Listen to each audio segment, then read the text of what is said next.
Assalamualaikum warahmatullahi wabarakatuh. Di sini di kelas Sistem Informasi Manajemen, kami akan membawakan materi tentang Information System Organization and Strategy. Next.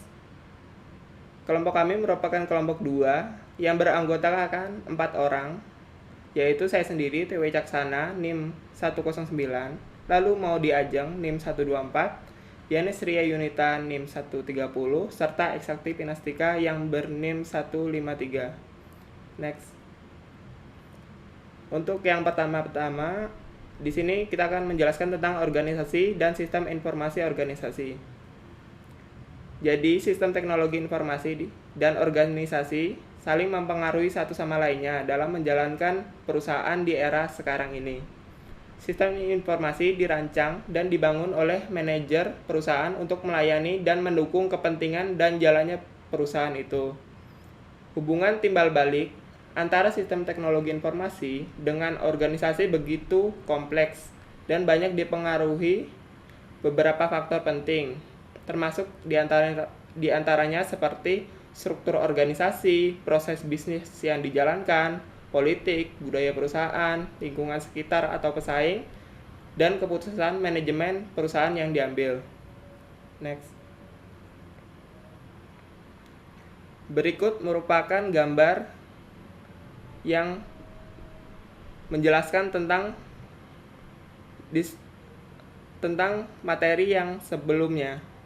Di sini hubungan antara teknologi informasi dengan organisasi seperti diilustrasikan pada gambar yang ada di bawah ini, yang ada di presentasi saat ini.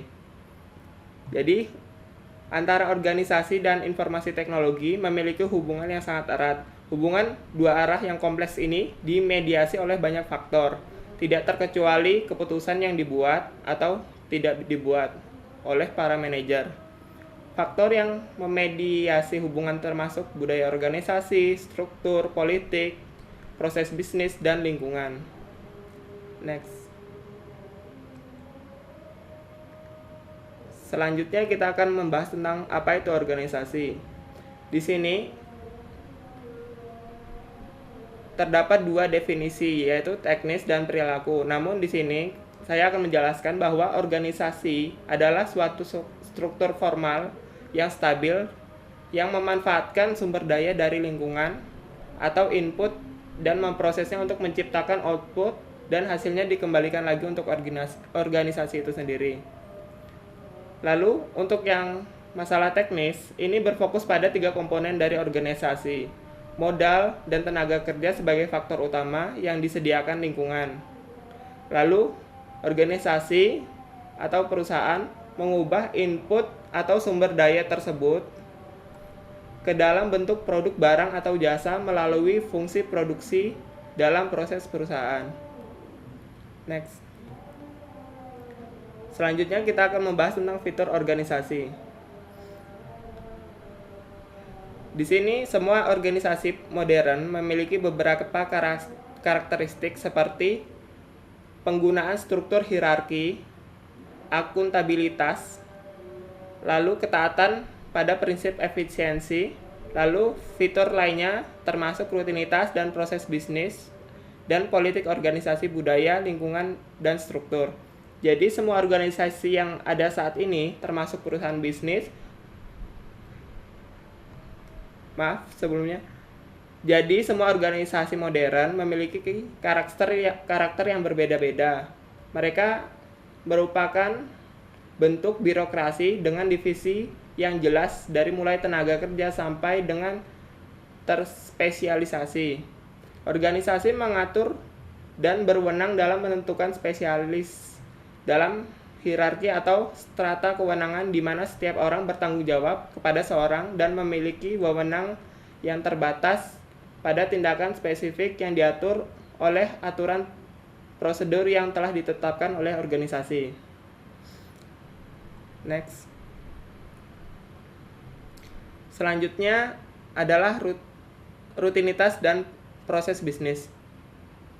Rutinitas atau prosedur operasi standar, aturan prosedur, dan praktik yang tepat dikembangkan untuk mengatasi hampir semua situasi yang diharapkan. Jadi di sini semua organisasi, dalam materi rutinitas ini, semua organisasi yang ada saat ini termasuk perusahaan bisnis menjadi sangat efisien dan efektif dari waktu ke waktu dalam menjalankan tugasnya, karena individu atau karyawan dalam perusahaan mengembangkan dan menjalankan rutinitas untuk memproduksi barang dan jasa. Rutinitas ini kadang disebut dengan prosedur operasi standar yang tepat. Aturan, lalu prosedur dan praktik yang telah dikembangkan dan dicadangkan untuk direncanakan untuk mengatasi hampir semua situasi yang telah ditentukan dan diharapkan. Sebagai karyawan yang paham akan rutinitas ini, mereka menjadi sangat produktif dan efisien, dan perusahaan ini mampu mengurangi biaya dan beban dari waktu ke waktu sebagai meningkatkan efisiensi di organisasi itu sendiri. Next. Berikut merupakan gambar antara hubungan rutinitas, proses bisnis, dan perusahaan. Jadi, semua organisasi terdiri dari rutinitas dan perilaku individu. Kumpulan yang membentuk proses bisnis. Kumpulan proses bisnis membentuk perusahaan bisnis. Lalu, aplikasi sistem informasi baru mengharuskan rutinitas individu dan proses bisnis berubah untuk mencapai tingkat kinerja organisasi yang tinggi. Untuk selanjutnya akan dijelaskan oleh teman saya. Selanjutnya, politik organisasi. Sudut pandang yang berbeda menyebabkan perjuangan politik, persaingan, dan konflik, di mana individu yang berada di dalam organisasi menempati posisi yang berbeda, tergantung spesialisasinya. Akibatnya, secara alamiah, mereka memiliki sudut pandang tentang bagaimana pengelolaan sumber daya, imbalan, atau upah yang akan didapat. Kemudian, pada politik organisasi terdapat resistensi politik, di mana artinya adalah salah satu kesulitan besar membawa tentang perubahan organisasi, terutama perkembangan sistem informasi baru. Next.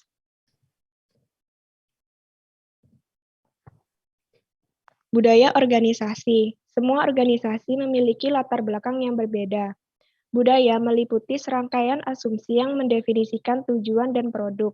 Ada produk apa yang harus dihasilkan organisasi, kemudian bagaimana dan di mana seharusnya diproduksi. Selanjutnya, untuk siapa produk harus diproduksi. Umumnya, asumsi ini diambil benar-benar untuk diberikan dan jarang diumumkan secara terbuka atau berbicara secara terang-terangan tentang asumsi tersebut. Proses bisnis yang secara aktual perusahaan bisnis menghasilkan nilai, biasanya nilai ini berlindung di budaya organisasi. Next. Selanjutnya, lingkungan organisasi.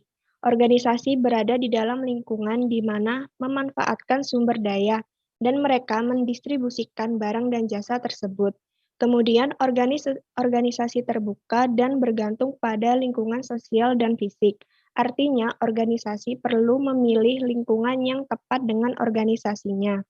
Organisasi dapat mempengaruhi lingkungan mereka, di mana lingkungan umumnya berubah lebih cepat daripada organisasi, sehingga sistem informasi dapat menjadi instrumen pemindai lingkungan yang bertindak sebagai lensa. Next.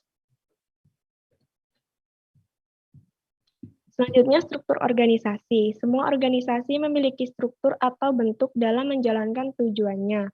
Jenis sistem informasi yang ada akan ditemui pada bisnis perusahaan, dan masalah yang muncul dengan sistem sering mencerminkan jenis struktur organisasi yang dianut atau dijalankan.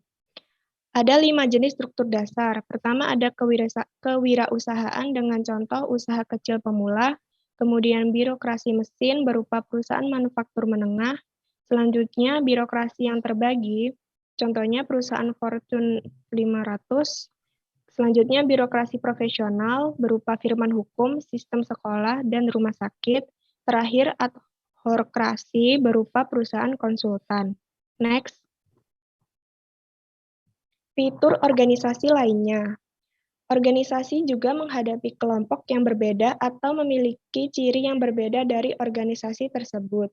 Beberapa manfaat dari perbedaan itu bisa menjadi bagus terutama untuk klien pemegang saham atau publik. Untuk gaya kepemimpinan, sangat berbeda dari satu organisasi lain dengan lainnya, sehingga beberapa organisasi mungkin lebih demokratis atau otoriter daripada organisasi yang lain. Next. Bagaimana sistem informasi berdampak pada organisasi dan perusahaan bisnis?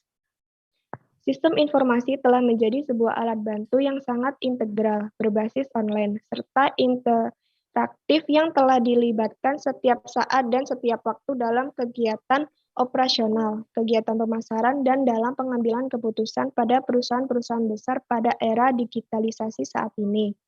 Sistem informasi telah mengubah hampir seluruh secara fundamental nilai ekonomi suatu perusahaan, serta meningkatkan secara besar peluang pengorganisasian pekerjaan dalam perusahaan.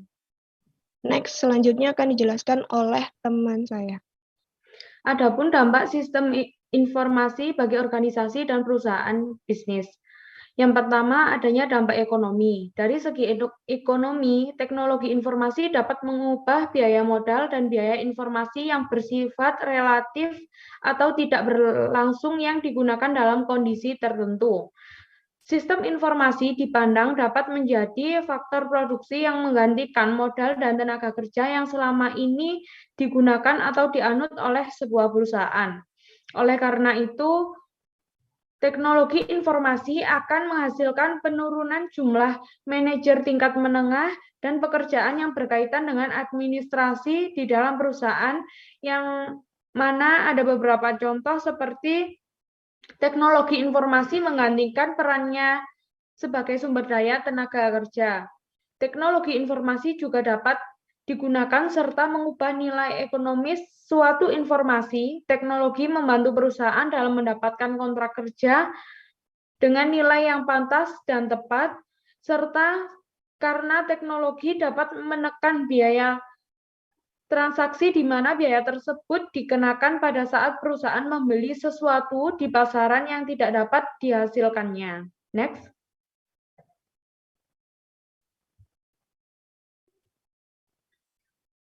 Lalu adanya dampak bagi struktur dan perilaku.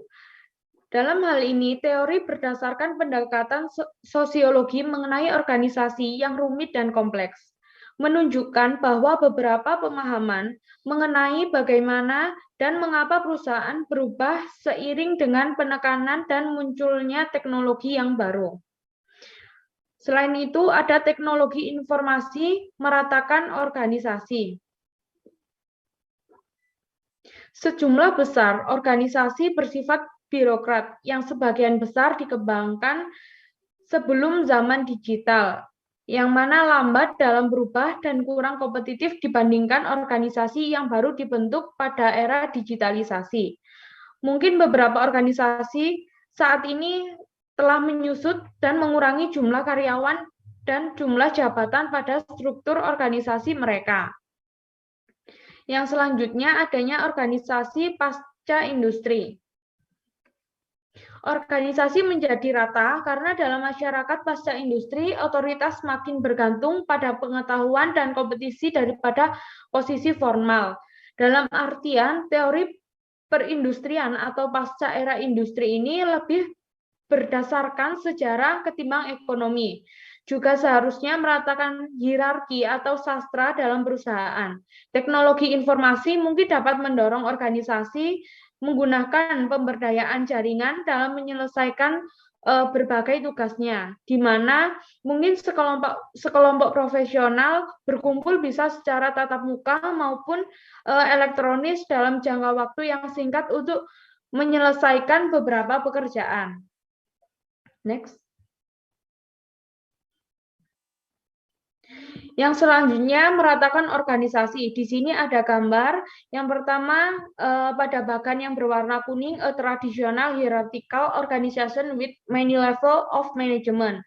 Dan yang kedua ada bagan yang berwarna biru, an organization that has been flattened by removing layers of management. Yang mana sistem informasi dapat mengurangi jumlah level dalam suatu organisasi dengan memberikan informasi kepada manajer untuk mengawasi jumlah pekerja yang lebih besar dan dengan memberikan otoritas pengambilan keputusan yang lebih besar kepada karyawan dengan level yang lebih rendah.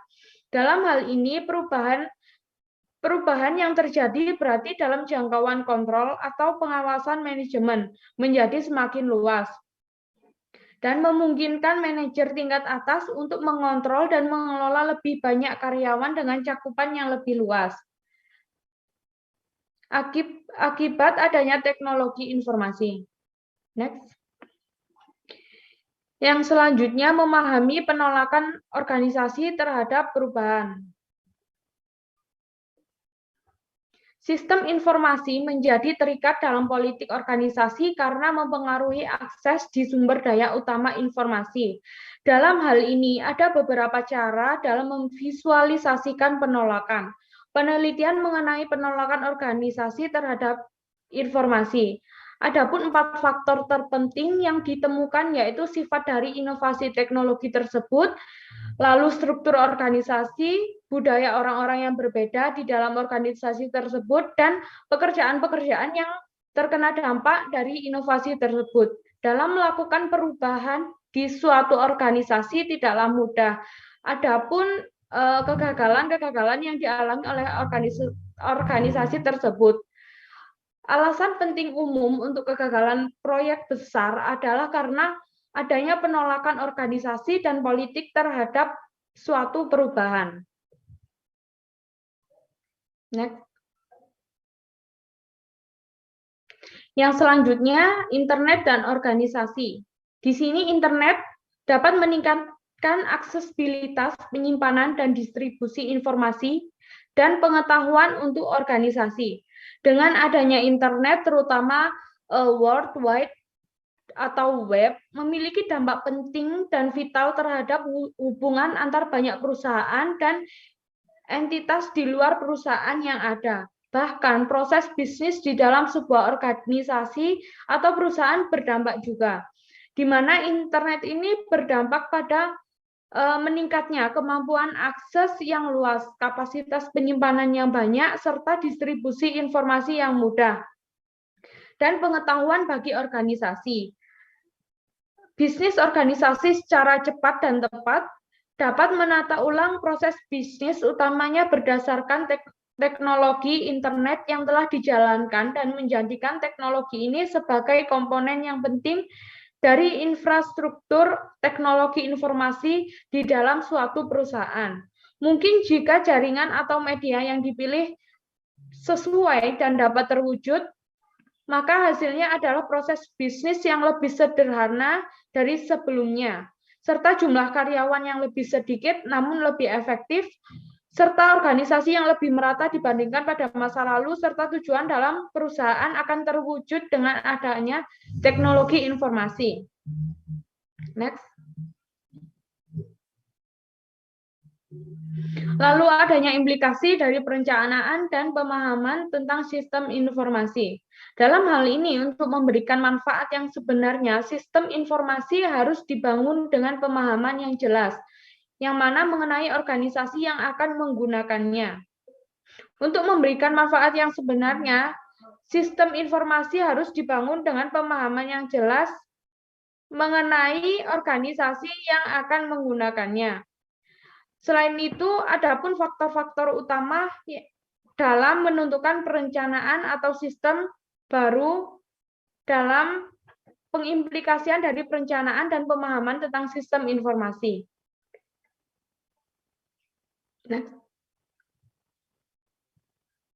Faktor-faktor tersebut adalah yang pertama, adanya lingkungan organisasi tersebut harus berfungsi dan berjalan. Lalu, struktur organisasi seperti hierarki, spesialisasi, rutinitas, dan proses bisnis. Yang ketiga, adanya budaya dan politik organisasi yang dianut. Lalu, bentuk organisasi dan gaya kepemimpinan. Yang kelima, kepentingan-kepentingan utama yang terpengaruh oleh kehadiran sistem serta sikap kerja yang akan menggunakan sistem tersebut. Dan yang terakhir, adanya jenis pekerjaan, keputusan, dan proses bisnis yang akan didukung oleh sistem informasi tersebut. Selanjutnya, menggunakan sistem informasi untuk mencapai keunggulan yang kompetitif. Di sini, sistem informasi dan teknologi memiliki berbagai manfaat, diantaranya mempermudah dalam meningkatkan keunggulan kompetitif organisasi agar mampu menyeimbangkan diri di pasar global dan bersaing dengan kompetitor lainnya. Terdapat beberapa hal yang perlu diketahui, antara lain sebagai yang pertama, model peningkatan kompetitif dari Michael Porter. Di sini, model ini memberikan sudut pandangan umum dari perusahaan, pesaingnya, dan lingkungan di sekitar perusahaan. Terdapat 5 kekuatan kompetitif yang membentuk nasib perusahaan. Yang pertama, pesaing tradisional. Semua perusahaan berbagi ruang pasar dengan pesaing yang terus-menerus merancang produk, layanan, efisiensi, biaya peralihan baru. Yang kedua, pendatang baru pasar. Beberapa industri memiliki hambatan masuk yang tinggi, misalnya bisnis chip komputer. Yang ketiga, produk dan layanan pengganti. Di sini, pelanggan mengganti menggunakan pelanggan pengganti mungkin menggunakan jika harga Anda menjadi terlalu tinggi. Misalnya pengganti iTunes untuk CD. Yang keempat itu adalah pelanggan. Di sini ada pertanyaan seperti, dapatkah pelanggan dengan mudah beralih ke produk pesaing? Bisakah mereka memaksa bisnis untuk bersaing pada harga saja di pasar yang transparan? Dan yang terakhir ada pemasok.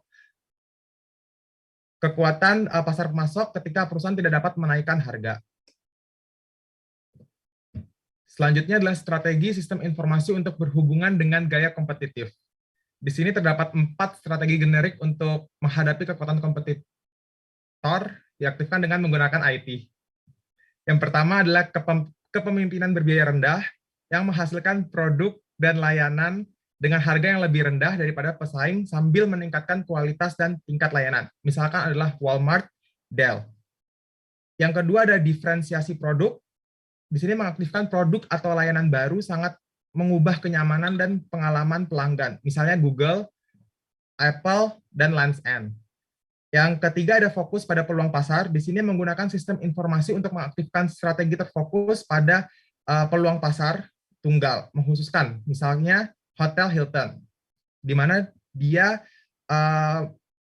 melanjutkan dari step selanjutnya yaitu menjalin hubungan pelanggan dan pemasok. Di sini step yang keempat tersebut menggunakan sistem informasi untuk mengembangkan ikatan dan loyalitas yang kuat dengan pelanggan dan pemasok dengan meningkatkan biaya peralihan, misalnya adalah Amazon. Selanjutnya, dampak internet pada keunggulan kompetitif dan struktur industri. Karena adanya internet, keunggulan kompetitif secara tradisional masih bekerja, tetapi persaingan kompetitif menjadi semakin ketat. Hal ini ditemukan oleh Porter. Teknologi internet didasarkan pada standar universal atau global yang setiap perusahaan dapat menggunakan, mengakses, dan membuat mudah bagi pesaing untuk bersaing pada harga atau kualitas dari layanan tersebut. Di sini terdapat 4 dampaknya, yaitu transformasi, kehancuran, ancaman beberapa industri, misalnya perjalanan, biro perjalanan, ensiklopedia cetak, dan surat kabar. Yang kedua adalah kekuatan kompetitif, di mana masih bekerja, tetapi persaingan harus lebih intens. Yang ketiga, standar universal memungkinkan pesaing baru, pendatang baru ke pasar. Yang keempat, peluang baru untuk membangun merek dan basis pelanggan setia. Di sini ada model rantai nilai bisnis, di mana terdapat 5, memandang perusahaan sebagai rangkaian aktivitas menambah nilai produk atau jasa.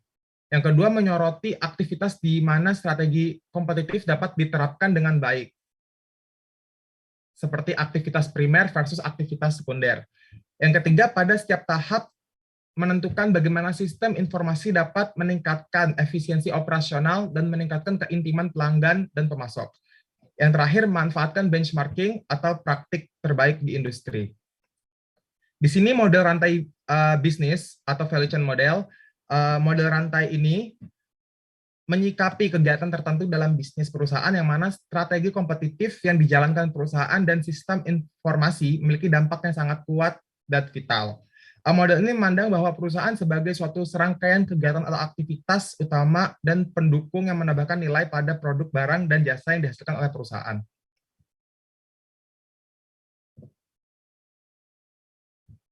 Selanjutnya, menggunakan sistem untuk mencapai keunggulan kompetitif.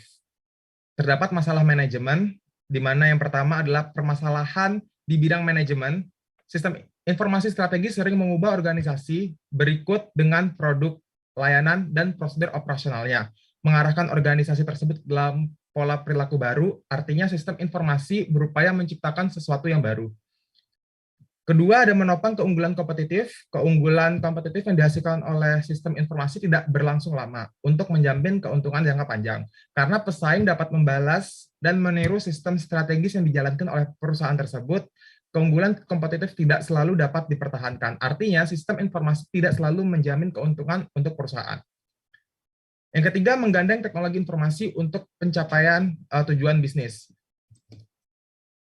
Riset dan penelitian mengenai teknologi informasi dan kinerja bisnis telah menemukan bahwa pertama, semakin sukses dalam menjalankan bisnisnya, satu perusahaan menggunakan teknologi informasi untuk mencapai tujuan bisnisnya, semakin banyak keuntungan yang diperoleh. Kedua, perusahaan dalam menggunakan sistem informasi juga mengalami kegagalan terbukti dengan hanya 1/4 perusahaan yang diteliti yang berhasil menggunakan teknologi informasinya untuk mencapai tujuan bisnisnya.